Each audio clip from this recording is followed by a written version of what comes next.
I am sick of it. I am sick of it. I am sick of it. And I know this too shall pass. I know that.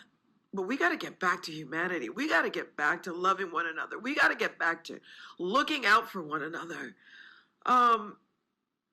It's been really hard. And I want everybody to speak up. I want everybody to say something about what's going on, whether it's affecting you directly or not. Let's get back to humanity and help one another out.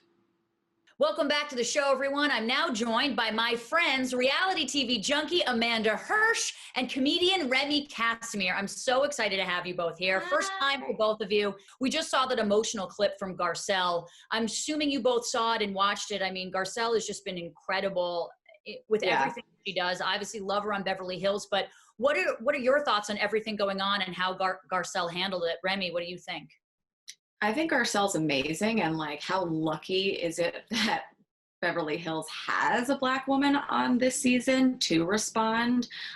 Because like when I'm watching like Roni, it's hard to do it without being like, wow, there's no representation, you know, which like we always knew before, but we kind of like ignored it, or it was just like, okay, well, there aren't Black people in LA, you know, which is just not true. And I think Garcelle, she is so eloquent. She's obviously extremely upset, which rightfully so.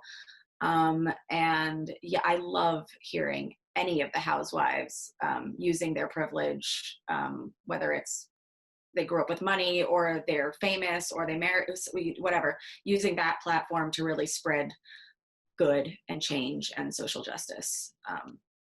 Absolutely. Amanda, anything you want to add to that? I'm sure you watched the Garcelle video. I did. She's stunning. And I think it's, you know, we're getting so much information on social media, and I think it's amazing. I mean, the power of social media has blown me away during this time, and how important it is and how it can make a difference in so many incredible ways. But to see her clip, it was just so humane and so, you know, relatable. We all know what's going on, and to hear from her just, you know, how she's feeling.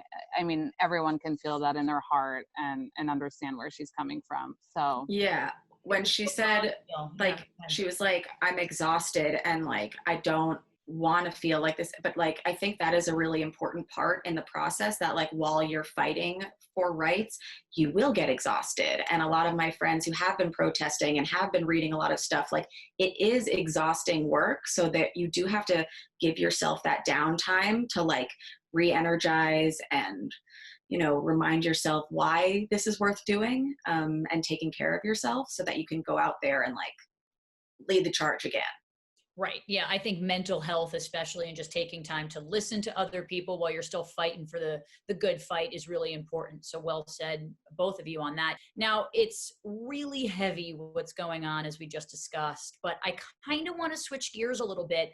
We spoke about Garcelle earlier, and I wanted to get your thoughts on the most recent episode of The Real Housewives of Beverly Hills, because Denise and Aaron walk off during the brunch at Kyle's house, and Denise was consistently telling Aaron to not say anything because they were mic'd and they were on camera. I mean, we've seen this with Housewives before. We've certainly seen this in reality before. Remy, I know that you're a Beverly Hills fan.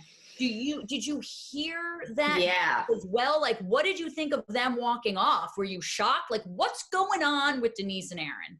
It's like a Housewives no 101 of like, if the ladies are having a fight, don't jump in. You like, he was not asked to be in the fight. It was like, I get that he was trying to defend her, but it didn't come out right. It seemed really misogynistic. It seemed like he was dismissing every valid point any of the other women were making, which like, there weren't tons, but like, I just didn't think it was his place to chime in. And I don't know how I feel about Denise leaving. I don't know. It felt like she was being attacked, but also, I don't know. Well, I'm curious. If you're having a fight with your girlfriends, Amanda, would you be mad if your husband chimed in? I'll be honest. No, because my husband doesn't chime in, and I'm constantly my own defender. And sometimes I'm like, right? And he'll just be like, and I'm like, so maybe in a certain situation, but then how can they know like when you'd want him to chime in and when you wouldn't? So sometimes you want a little backup, like, you know what I mean? I just feel like in the past, anytime a house husband has like gotten involved, like they get a lot of flack from the listeners. So like maybe Aaron doesn't know that, but like. True.